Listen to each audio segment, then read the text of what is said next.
Hello, hello. This is Fake the Nation, where we talk about news, we talk about culture, and where, like Treasury Secretary Scott Bessent, we threaten to punch idiots in the face.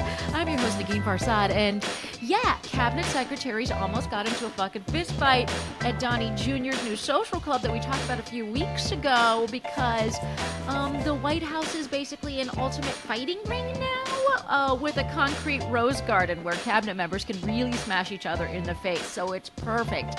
Today, we'll talk about America's sweetheart, Tom Hanks. We'll talk about phones that are not iPhones. And we'll talk about the Department of War, Chicago, and the Murdochs. And finally, what is performative masculinity, and are you performing it? Today, you guys, this panel, oh my God, Fake the Nation is classing up today. We have joining us, not for the first time, it's been a minute since he's been on, just through sheer oversight, but I'm so glad he's back in the fold. He is the editor of the Arc magazine, which is this wonderful new religion and politics magazine all about and American culture. It does it all. You can see it at arcmag.org. It also has a podcast, the Arc Podcast. He's also the official biographer of Judy Blume, so that book is coming out soon. This is a man of many feathers. It is the wonderful Mark Oppenheimer. Hi, Mark. Hi, Negin. Great to be back in the fold, as you put it.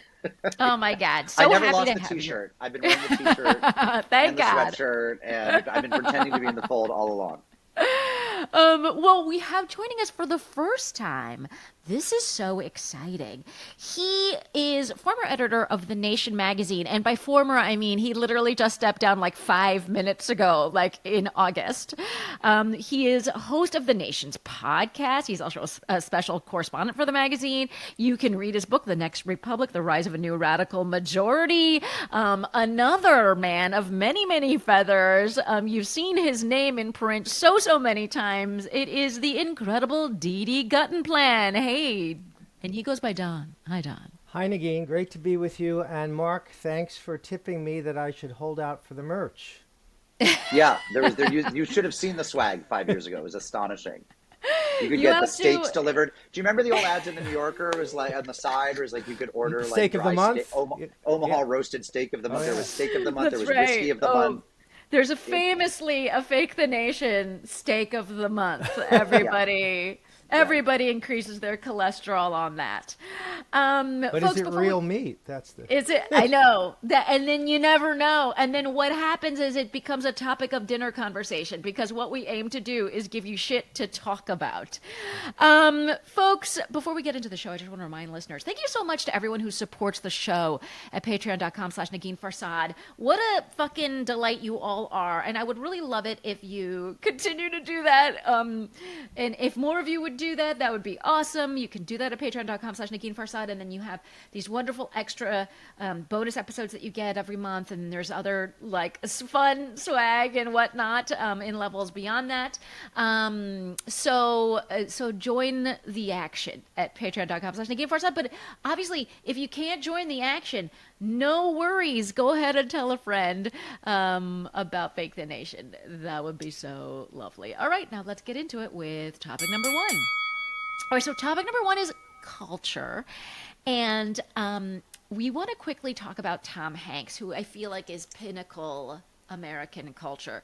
West Point was going to honor him as part of a ceremony for his long advocacy of veterans, but that ceremony was abruptly canceled with no real explanation. Trump, because he can't stop sticking his fat fucking nose in everything. I'm so sorry. I didn't mean to say that. It's something I try not to like fixate on anyone's like looks, but he makes it so difficult to be civil.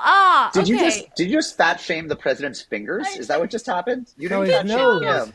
His nose worse. Oh, his nose. You fat shamed his nose. And then even though he never feels bad about anything that he's done to me and my people, I feel bad for even saying that. Anyways, this is what happens when you're dealing with wannabe authoritarians. They like make you lower your standards. Oh, it's horrible. Point is, Trump put his regular size nose but evil nose in the business, and he went on social media applauding West Point for the cancellation, saying, "We don't need destructive, woke in all caps, recipients getting our cherished American awards." And then he fucking went on to say, hopefully the Academy Awards and other fake award shows will review their standards and practices in the name of fairness and justice, watch their dead ratings surge, whatever. Okay. Doesn't matter. He's an idiot. But here's my question. Attacking Tom Hanks. Now that felt like a third rail attack to me. But I don't know. How does Tom Hanks play in America in 2025? He's a saint. He walks on water. If he touches you, your diseases leave your body. I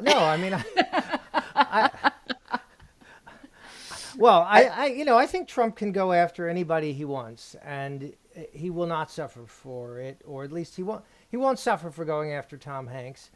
I don't think he should have.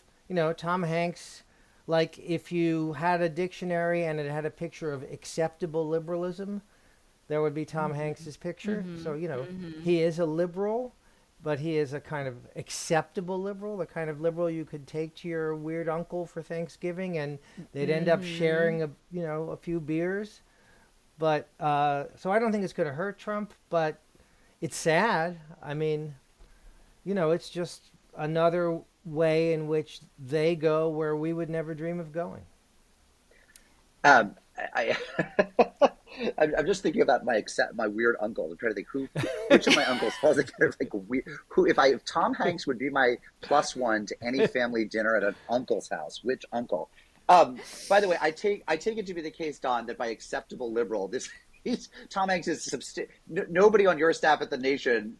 You probably think as little of him as Trump does, is what you're saying. He's too far to the right for you guys. No, he's not too far to the right. Some sort of like alt-right-nick mainstream. Oh, okay. So let's go there. Can't you just love him? I do love him. I love him mainly for my big fat Greek wedding, but that's because I was married to a Greek for 30 years, and I know that the movie is all true. But we describe our real estate at The Nation as the intersection of liberal and radical, and probably most of us on staff we spend more time trafficking on the radical side of that street, but. Good. We love our liberal brothers and sisters. We know we need them to do anything in America. I wouldn't say that I felt like I needed to like tool up this morning and go out and fight for Tom Hanks, but he can take care of himself. Don, as an erstwhile Nation contributor, I have to say that I feel there's something deep. There's an interesting conversation to be had there because actually, the Nation people I've known reserve their greatest loathing precisely for the kind of sort of mainstream liberalism that, for whatever reason, we think Tom Hanks represents. I don't actually have the faintest idea what his politics are. I don't know if he would support single-payer health care. That's maybe the beautiful thing about Tom Hanks is people don't know the specifics of what But I want to agree with Don. There are certain secular saints who one would think you couldn't go after. I mean, the list is it begins with Oprah Winfrey. It goes on to Elie Wiesel. The highly overrated Mother Teresa is in there somewhere. Sadly, Christopher Hitchens, who was so good at puncturing the saintly poofiness around these people, is no longer with us. But yeah, I mean, Tom Hanks is one of those people. I actually don't know if the list is much longer. Those might be the four secular saints in Anglophone culture of the last 50 years or something.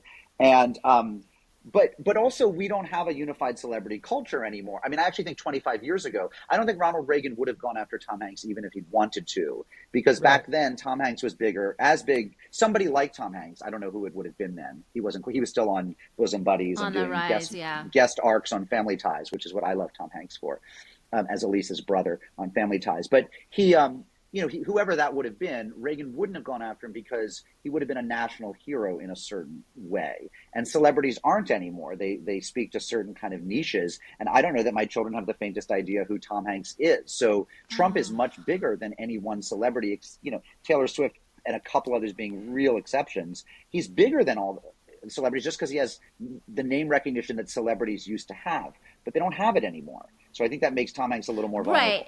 Right, but I would say that whereas he has the name recognition over everybody, he doesn't have the love, right? Like he doesn't remotely. Right. whatever size his nose is, he doesn't have the love. But I wanted to say, I mean, I've always felt like that Tom Hanks has as a certain saintly position. And then this whole segment an excuse for me to tell you guys my story of meeting him? But like it is, and Good. it was a really telling moment because it was the first couple of weeks of COVID. I'm and you might not know this about me, Don, but like I do the show Wait Don't Tell Me on NPR, and so we had to go do these Zoom recordings of that show. Everyone was weird about it because we usually tape the show in front of a live audience, but during that year and a half or whatever, we were doing these like quiet Zoom shows where it's just the panels and it was just weird. It was weird. So I'm doing the very first one of those, and Tom Hanks is the guest, and he logs on. You're supposed to log on if you're the celebrity guest. You were supposed to log on much later, so you don't have to see whatever the garbage that comes out of our mouths before that. But he logged on like well before literally anyone. He comes on, and it's just me and him for a while before anyone shows up.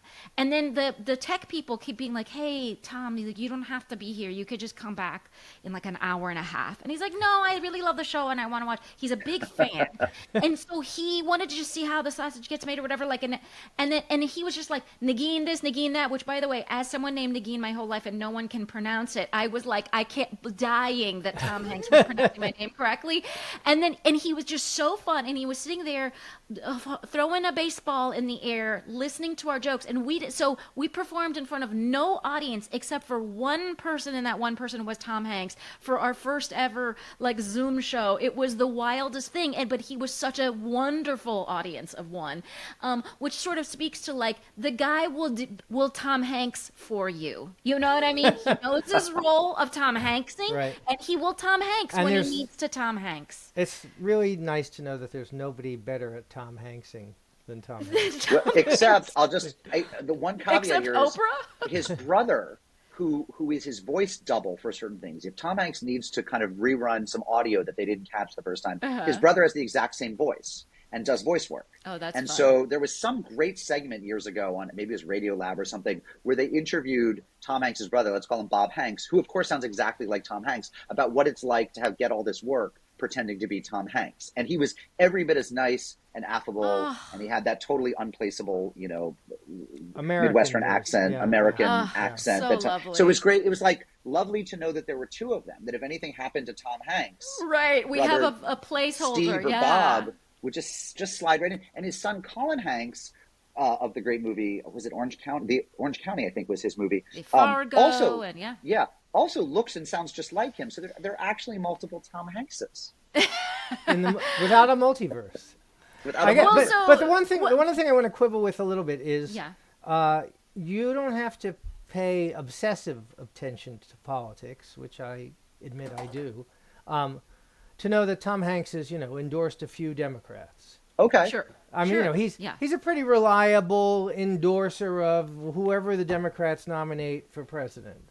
Now, that doesn't mean he goes on the road with them. It doesn't mean he opens for them, but and he supports veterans like pretty out loudly. So basically, Tom Hanks is a better looking Bernie Sanders.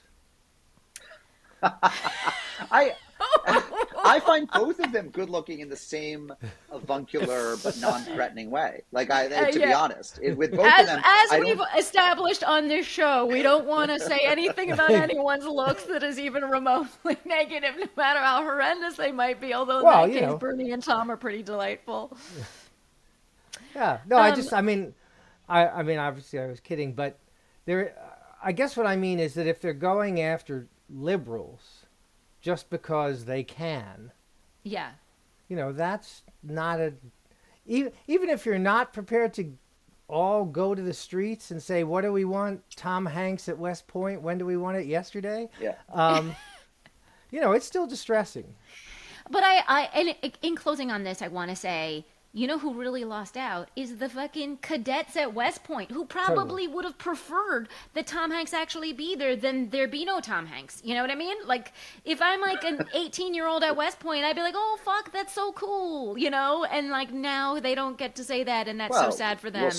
We'll see who this alumni body gets as the replacement for Tom Hanks to get their whatever award. because if they don't get anybody, I agree. You can only that use any Kid Rock sane- so many times.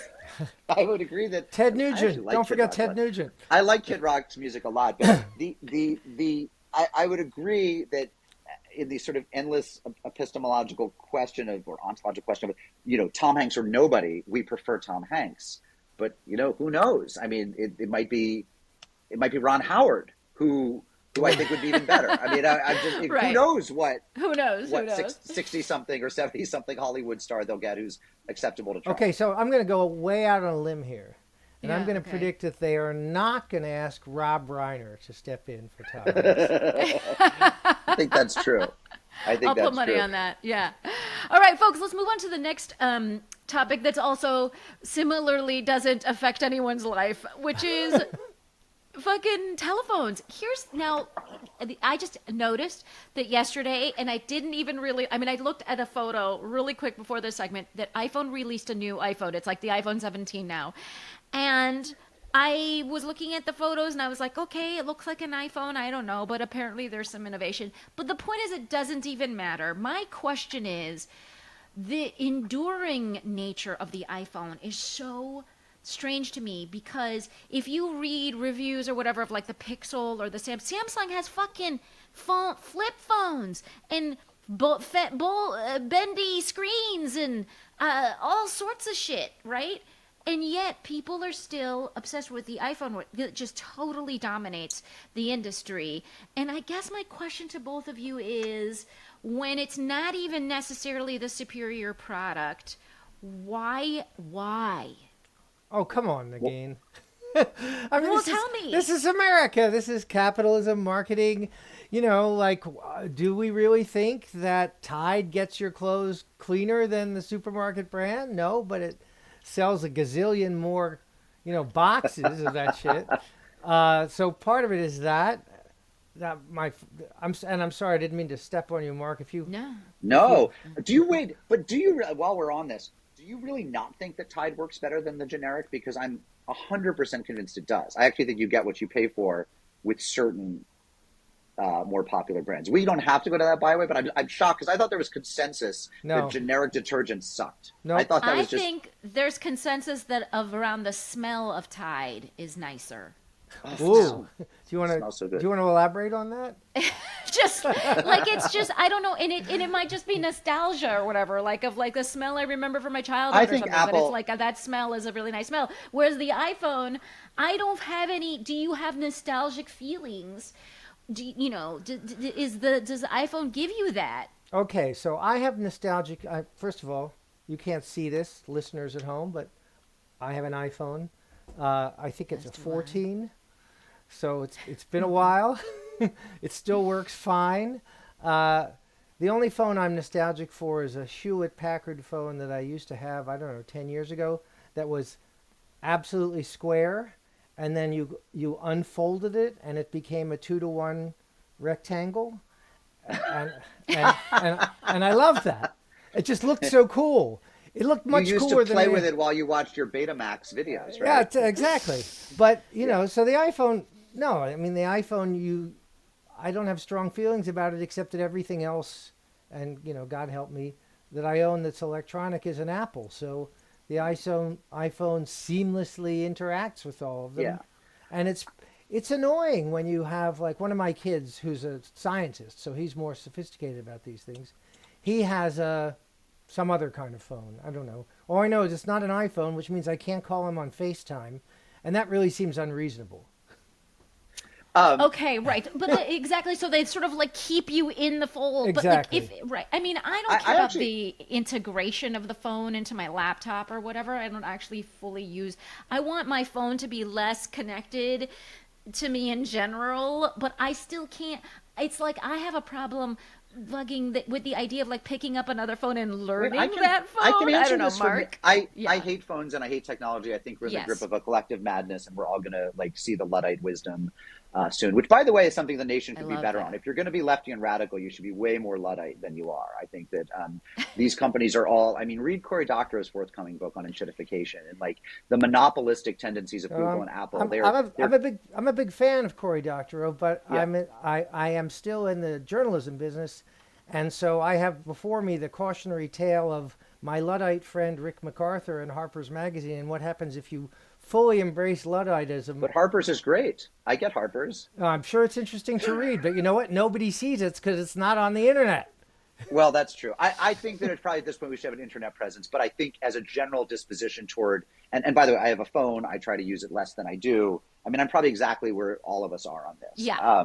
But I think that like the you can't disentangle the horrible monopolistic and anti-worker practices of companies like Apple and Google from the fact that we've all decided that their products are essential to our daily lives. And if radicalism means anything now, it has to mean a kind of neo-Luddism, a kind of small retreat from technology. I mean, I just think because the technologists can't be trusted.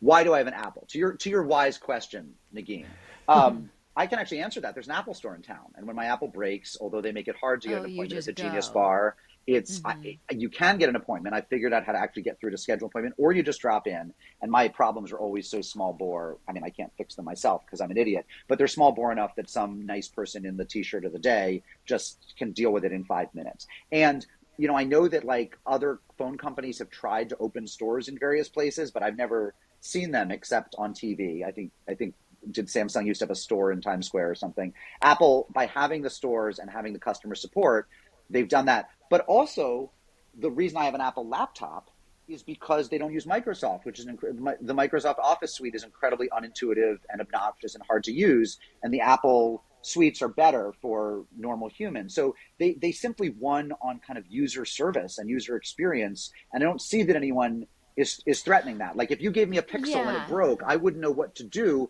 except try to use with Google, which I've learned in other ways is impossible. Right, because then you can't go to an Apple store to have them fix your Pixel, and that makes sense. I mean, I think that's a good note, and I also think the interesting thing is I feel from like my peers and like people like Don who has an Apple 14. I think I have the 13 that like I don't care anymore about new Apple products. Like it feel like if someone just gave me an iPhone 12 for free, I would just switch that out and use it. Like I had a 6 anymore. until a couple months ago when it broke and I couldn't replace it with anything less than a 12. I mean, I don't know what the improvements have done. I hear the camera's better, but I don't know. So I think that's the other. I think then this is maybe a tipping point where because in every other realm, I will get the generic version of something because I don't care about brands in that way, but in this situation, I keep getting this fucking one brand. Wait, but it's an $800 or $1,000 product. In other realms where you're spending that much money, like a car, I know, you do it doesn't care. make you sense. do care. No, you do care. No, you do care. Right.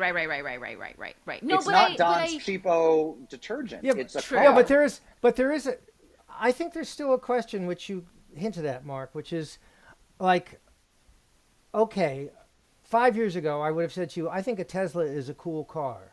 And now I would rather remove my own eyeballs than give Elon Musk money for a car. And yet, we know that, workers in Apple factories in China live under brutal conditions, commit suicide whenever they're allowed, and all this stuff. By the way, this is a satire show. Apple's lawyers, just in case you can't detect satire, that was satire. Don, do you know what it would do for your podcast numbers if you got sued by Apple? You'd get so much earned media. I know. I'm considering changing my name to Apple Mac. But and yet, we still buy them.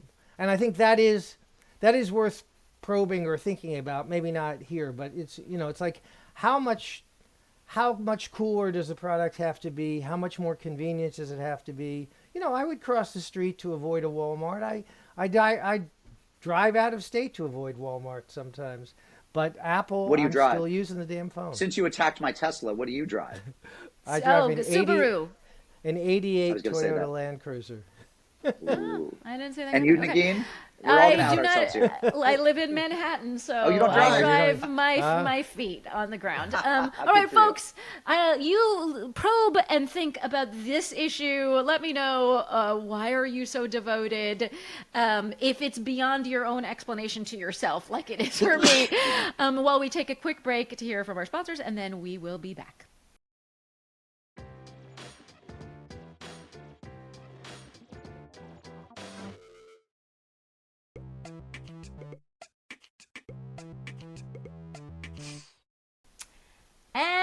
are back and we're ready for topic number 2. Folks, we're going to talk about politics. I'm so sorry. Trump, that idiot, signed an executive order changing the name of the Department of Defense to the Department of War. He said, quote, "We won the First World War, we won the Second World War, we won everything before that and in between, and then we decided to go woke and we changed the name to Department of Defense. So now we are going to be the Department of War." Now, my question to you two is, were either of you aware that Harry Truman was the original woke snowflake? So woke.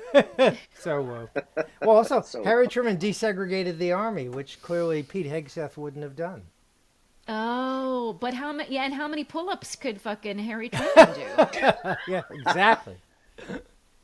I'm actually, I'm going to go out on a limb here and say, Yeah. I mean, look, the cost is unconscionable. It's going to be, if not tens or hundreds of millions, possibly up to $1 billion for all just the rebranding.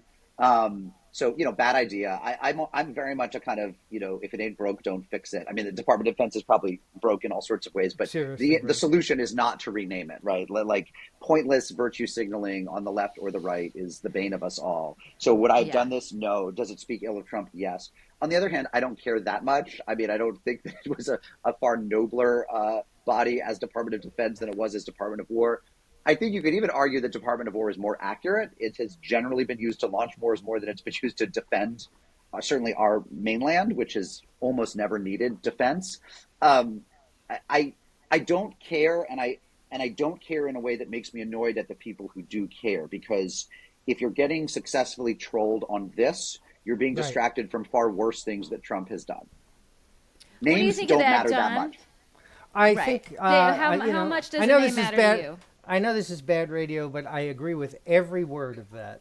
And, I think the Department of War is more honest. I think when Henry Stimson was the Secretary of War, it made us less likely to go to war. Whereas, when Robert McNamara was the Secretary of Defense, we rushed to defend those plucky South Vietnamese Democrats. I think you'd have to be Donald Trump to entertain the notion that that's the reason we lost the Vietnam War, because we didn't call it a war. But, we also didn't do that well on the Korean police action, and maybe they should call it the Department of Police Actions. But, I think if you're getting your knickers in a twist over this, to quote Ron Weasley, you really have to re-examine your priorities. Yeah, I'm not. My knickers are fully ironed out and untwisted. I agree with you both. Tell us everything, Negin.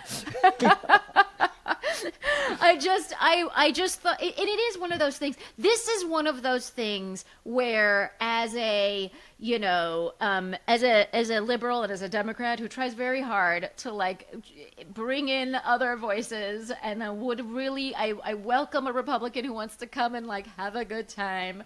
But as a Democrat, this is one of those things where I'm like, I think my panties are supposed to be in a twist, and they are not twisted. I just think this is one of those dumb things that it's not dumb in that if it does cost a lot, and by the way, Congress has to act in order for there to be an official name change. But for this level of nickname change, I feel like it was sort of like red meat thrown out there to see which of us would bite. And we here on Fake the Nation we took a minor nibble just to see what the vibes were. I'm going to cooperatively overlap, as the Jews call interrupting, as the sociolinguists call interrupting, and say that I actually do find the question of renaming really interesting. It was silly, for example, that Trump renamed the Gulf of Mexico the Gulf of America. But of course, nobody calls it that. I mean, what he can do is change the thing that they say on official government documents. But actually, nomenclature is not susceptible to the whims of one person. And probably a lot of us will say Department of Defense long after it's been renamed Department of War. And then if we switch back, so be it. I mean, I think that there's actually a lot of poor thinking that goes into what we're worried about with names. So we get, my knickers can get very twisted over things that Trump does. But then we all sort of unthinkingly accept the real estate lobby's desire that we capitalize realtor, because Don, you've done this, right? You know how the realtors want you to use a capital R for realtor. Well, I think the realtors want you to call Hell's Kitchen, Clinton or West something. Side Valley or something. Exactly. Yeah. So I mean, it's like there's all sorts of things where we unthinkingly kind of just cave. And the reality is that I think the vernacular term for things is almost always better, and it also tends to persist. And I don't know. I think Department of War is that kind of nice Anglo-Saxon Hemingway-esque. Like it sounds like what it is. I'm kind of into it. The more I talk about the more I'm kind of into it. But also it kind of goes to your point. I mean, most people I know still just say Twitter. It's like they, you know, I mean, obviously like all the news sources and stuff like that say X, formerly, you know, and I don't even know when they're going to drop the formerly, maybe they did, but it's like everyone kind of in conversation still says Twitter. It's like very hard for that, you know, for that change. They either say Twitter or Nazi hangout. I don't know, whatever people say. Let us move on to what kind of came after this Department of War business. So after they did this Department of War renaming situation, Trump then posted, Chicago was, quote, about to find out why it's called the Department of War. There was like some Apocalypse Now themed references in the post with an image of Trump looking like a character in that movie. So it just, for the uninitiated and maybe the initiated, it looked like Trump was declaring war on Chicago. Now, he's been talking about sending troops to Chicago, obviously, and then into New Orleans and Baltimore, all of which have actually falling crime rates. So I guess, you know, this deployment of National Guard troops, we talked about it with DC last week, just as an ongoing issue, what are your thoughts? And Chicago's in a different position, obviously, because it's more of an autonomous city than DC was. Well, my first thought was this is yet another example of how much better Trump is at trolling than we are, because you know, we are all talking about this, and we are all really, you know, in some sense or another, concerned about it. The specific Apocalypse Now reference that he made in the tweet was, "I love the smell of deportations in the morning." Oh yeah. Now, you know, that is just brutal. I mean, it's like that is someone who has no more fucks to give about, you know, what people like you or I think. And I sometimes fantasize about what the world would be like if we had somebody who did that. You know, like if we had somebody who, for example, said that, you know, after that attempt on Trump's life, that this is what happens from taking out target practice from American high schools. I mean, if we had somebody who was fully prepared to go there everywhere all the time, and, you know, and on the other hand, then we would just be turning into a version of them, which would be sad.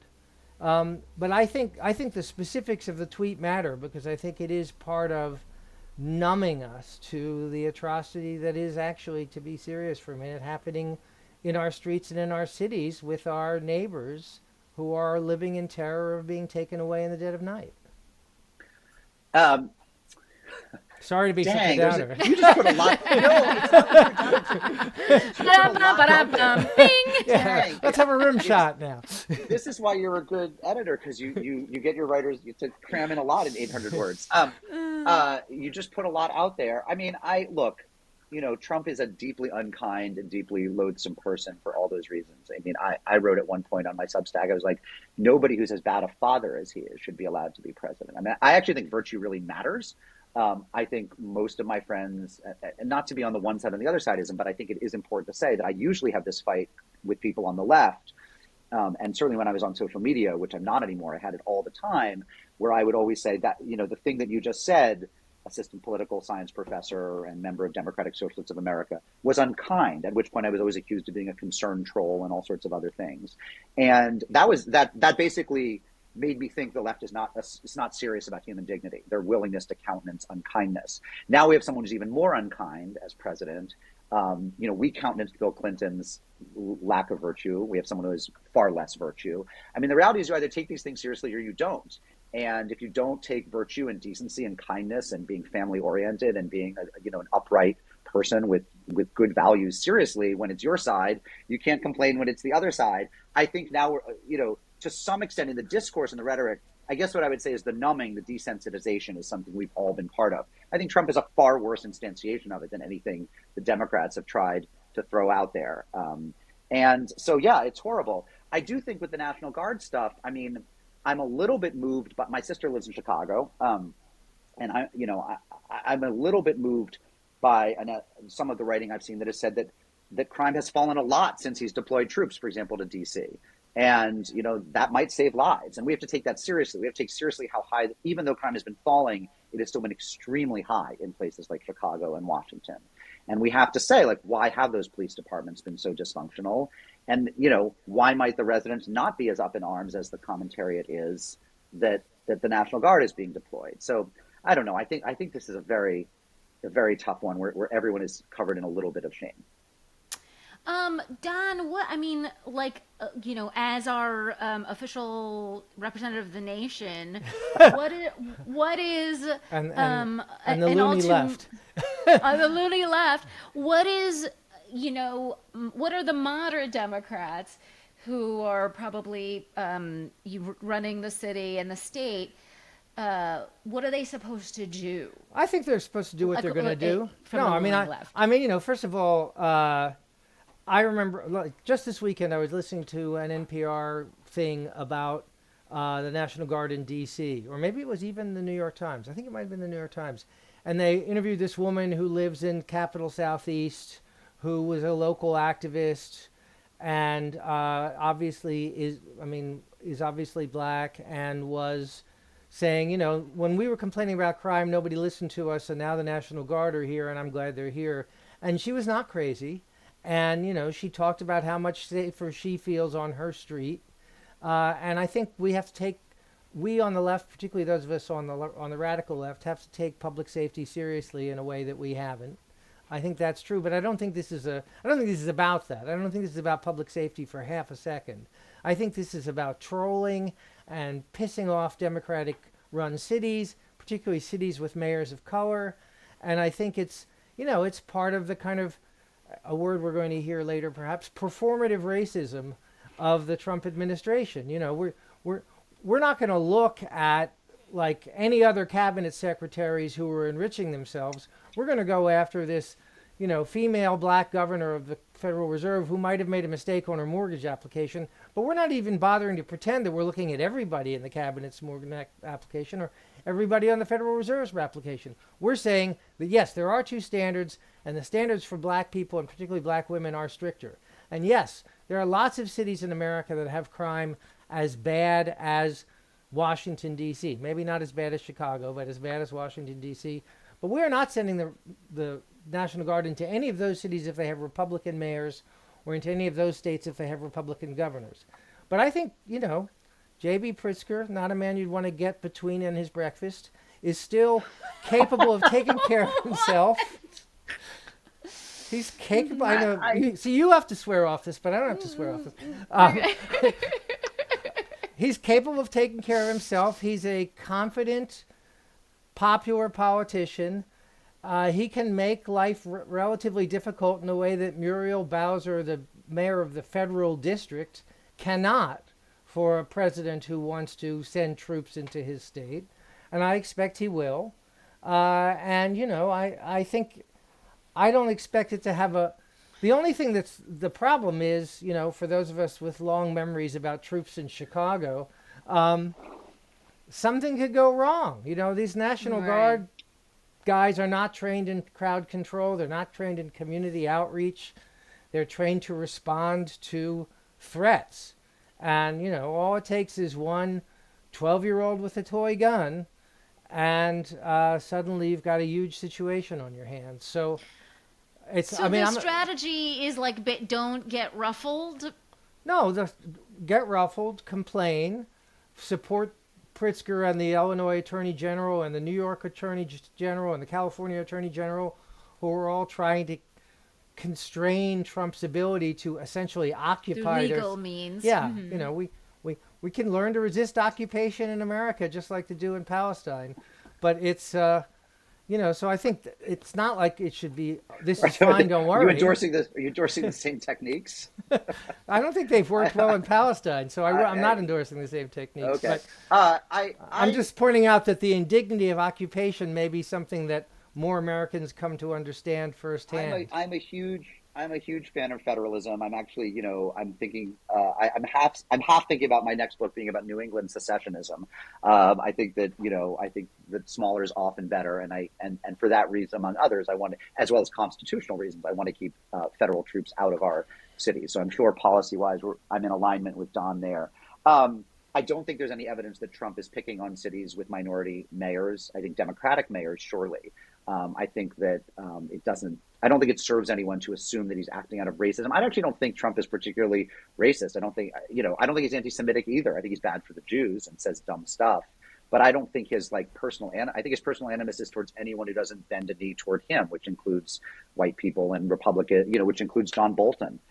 So his intentions are not that interesting to me. And I think casting sort of accusations of racism against him, this or that. I mean, if he goes into Boston, is it because Michelle Wu is the mayor? No, it's probably because, and by the way, most of our largest cities are led by minority mayors. So it's really one and the same if he's going after large cities led by Democrats. I think you're straining a little, Mark. I mean, Brandon Johnson, Muriel Bowser, Karen Bass, that's 3 out of 3.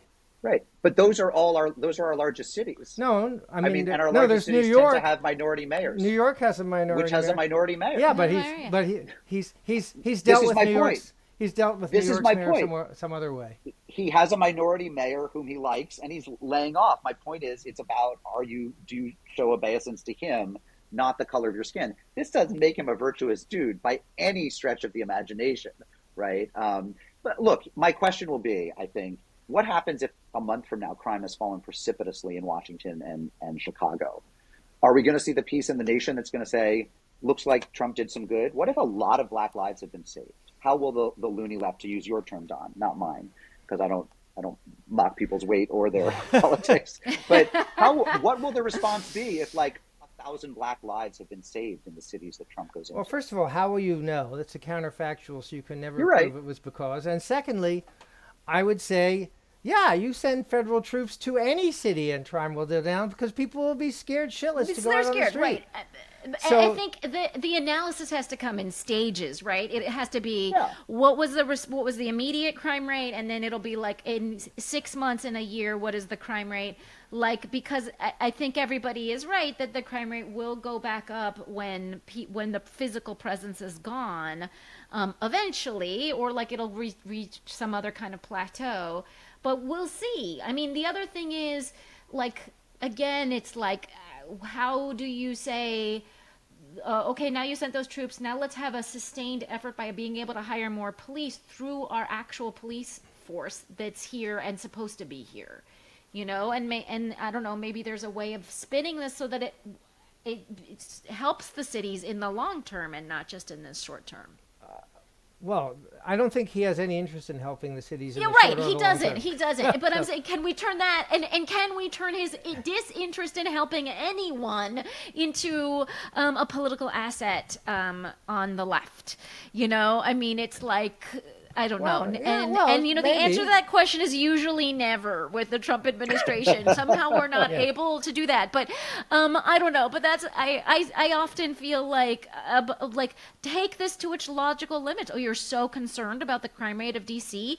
Okay, there's some vacancies in the police department. There's some vacancies in the police department. There's some opportunity to fund, after school programs for high school kids. There's an opportunity to fund a job corps for people who are whatever. There's lots of opportunities. If you decide that crime is your priority, I'm not saying that they're all wonderful or that they reach the full spectrum of things, because I think law enforcement is part of fighting crime, but there are a lot of other ways of fighting crime that the left has been banging on about for years. So, you guys, we talked about this topic, these last few topics for so long that we don't even really have time for performative masculinity. We're going to get into that next week, but with two inferior guests. Lord even knows who you're going to want to talk about. Or would you rather talk? Okay, so I'll leave it up to you. Would you rather talk Murdochs or performative masculinity? You could choose in our last week.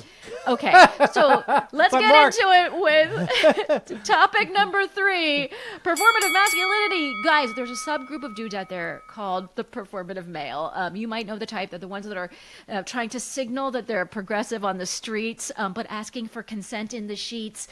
You might spot them at a cafe reading Joan Didion or carrying a tote bag. Aren't those the same? If they're performative, progressive in the streets, wouldn't they be asking for consent? What do you mean, but they're asking for consent in the sheets? And, wait, sorry, they're okay. I cut off, they're reading Joan Didion? They're reading Joan Didion, and have they no shame? Have they at last, sir? No shame? First of all, I feel like both of you have tote bags just off I have camera, so many tote bags, so many. Okay, and I feel like the bedside book for both of you is Joan Didion. So Nope. like where? Okay, so this is taken. Are you asking? There's been a lot of lookalike. There's been lookalike contests of the performative male. It's been a TikTok and an Instagram or whatever the fuck trend. Now I feel like this phenomenon goes back way further, but like where do you feel like this is a thing now? So wait, you're talking about, sorry, because I'm so offline, which makes me a worse guest, I understand. You're not talking about, are you talking about performative sensitivity, like performatively feminist males? Yes. Or performatively hypermasculine males? No, yeah. So the performative male has this kind of like they're trying to give off feminist airs. They're trying to come off as sensitive and progressive, like having left wing attitudes. Yeah, and that basically people are saying that the dudes are doing it to curry favor with the ladies. And some of it is just completely. What a strange idea, unprecedented. Right. So do you guys, I mean, and was this a method you used in the heyday of your courtship? And maybe you're in a heyday of courtship right now. I don't know. Thank you. My wife would be so upset if I were. Thank you for dodging that ageist bullet at the last second. Yeah. Gosh, it's so funny. I'm reading. There's a Substack I read by somebody anonymously named or pseudonymously named Cartoons Hate Her, and she's on this tear writing about neckbeards, which I think is the same. It's like dudes who, I guess, had neckbeards and tote bags and performed a kind of, I don't know. They were somehow in the masculinity discourse. I think I missed it while I was raising children the last 18 years. My scheming. Shrewd, cunning plan to get a woman with my Joan Didion reading, I guess, worked 20 years into my marriage. I'm more of a Janet Malcolm guy than I am a Joan Didion guy. I want to put that out there. Put that out there. Yeah, let's be clear. Let's be clear that I'm more of a Janet Malcolm than a Didion. I don't know. I find masculinity discourse so weird. I think that on the one hand, it's true that there seem to be some challenges. Just statistically, we know that boys are going to college less, underperforming. So that's real, and not doing as well in school. And I have daughters, so like go them. And I think that's worth talking about. And I don't think it's misogynist or beside the point to talk about. I have to take it really, really seriously. At the same time, I'm mystified by people who feel that what we need is more masculine archetypes, because I think those are often the same people who say that boys are inherently kind of boyish and that they're somewhat essentialist. And if that's true, then a lot of their boyishness and their boy energy will come out anyway, as it does I have 4 girls and a boy, as it does with my son. I mean, so I don't understand why people feel the need to talk about masculinity so much. If it's a thing They do. And it's kind of essential, then it'll come out. And yeah, I but think there's a deep confusion which you articulated, Mark, about what First of all, the phrase is a terrible label, because when you say performative masculinity, I assume people who have Hemingway as their bedside read, and walk around in an Orvis vest with maybe one of those big carabiners on their belt loop.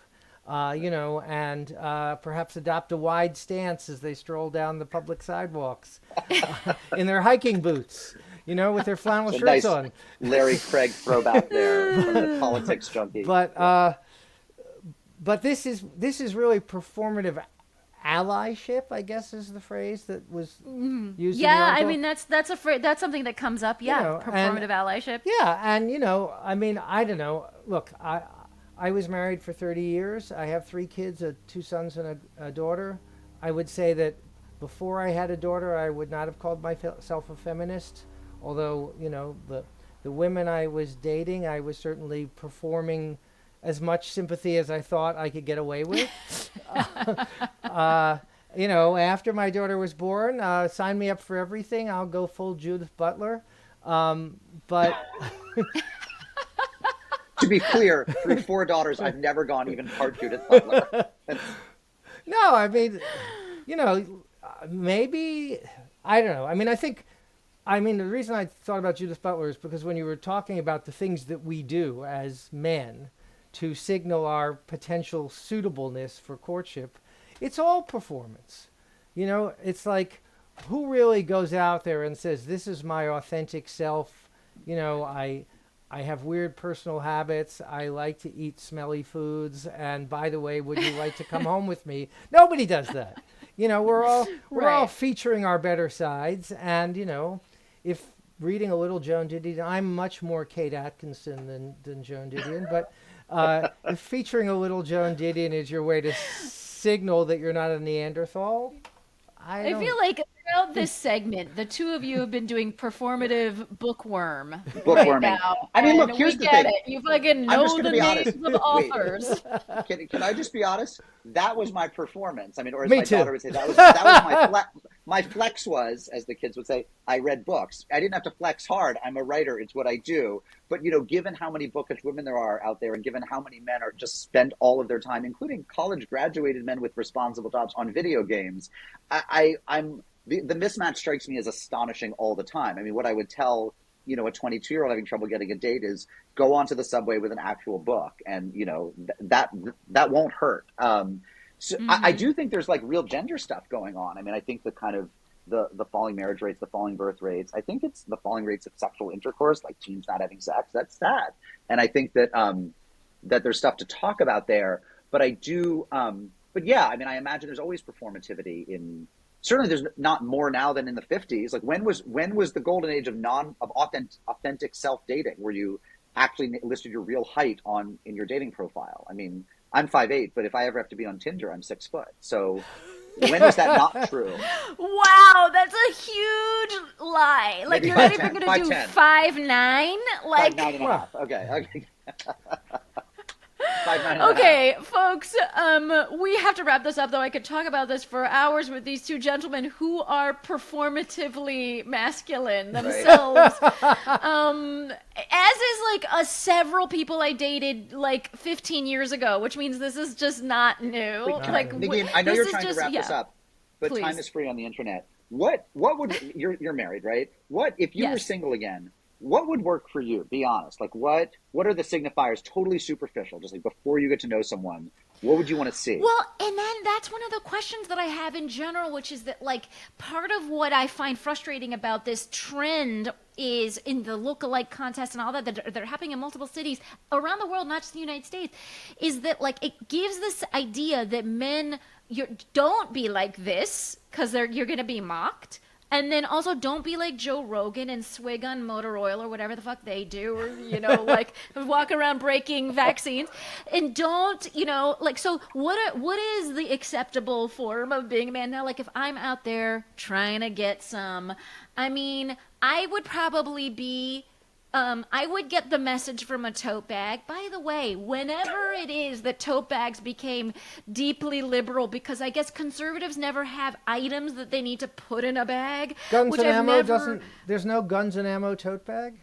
That's what I'm saying. I mean, and then your literal guns and ammo, where do you keep it? Do you I have just, a question. you don't Right, I was want to gonna put say, it in a nice tote? if I want to cosplay as a right winger, like the way that Guns and Ammo should have a tote bag because it'd be hilarious and funny of them. What should the nation have that codes right wing? Right, they're not going to give a out free vest, Teslas. like Right. a camouflage Yeah. vest. Well, we have a baseball cap.